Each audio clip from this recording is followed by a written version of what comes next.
Sir, फडणवीसांनी वक्तव्य केलेल्या आरक्षणाला शरद पवार साहेबांनी विरोध केला होता असं म्हटलंय, काय सांगतो?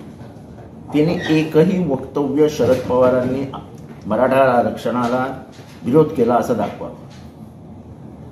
आपण अयशस्वी होतोय असं दिसल्यानंतर दुसऱ्याच्या अंगावरती डोक्यावरती नारळ फोडणं ते पहिल्यापासूनचं कामच आहे.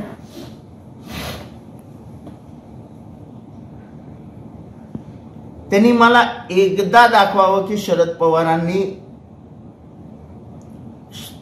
मराठा आरक्षणाला विरोध केला आहे.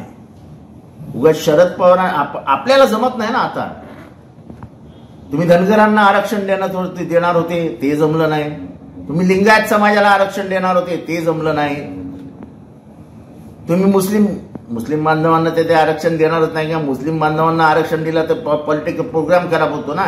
का आम्ही मुसलमानांविरुद्ध आहोत हाच तर बीजेपीचा अजेंडा आहे.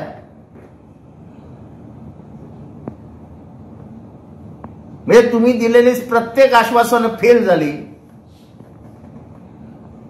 कोणामुळे झाली? शरद पवारांमुळे. मोठेपणा घ्यायला जेव्हा जाता तेव्हा नाही शरद पवारांची आठवण.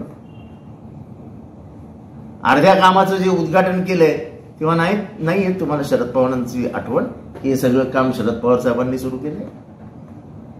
तेव्हा आता मराठा आरक्षणाच्या बाबतीत कात्रीत सापडलेले शिंदे सरकार आणि त्याच्यातले उपमुख्यमंत्री हे आता शरद पवारांचं नाव घेते. लोकांना माहिती आहे शरद पवारांचा आहे, याच्यात काही एक संबंध नाही.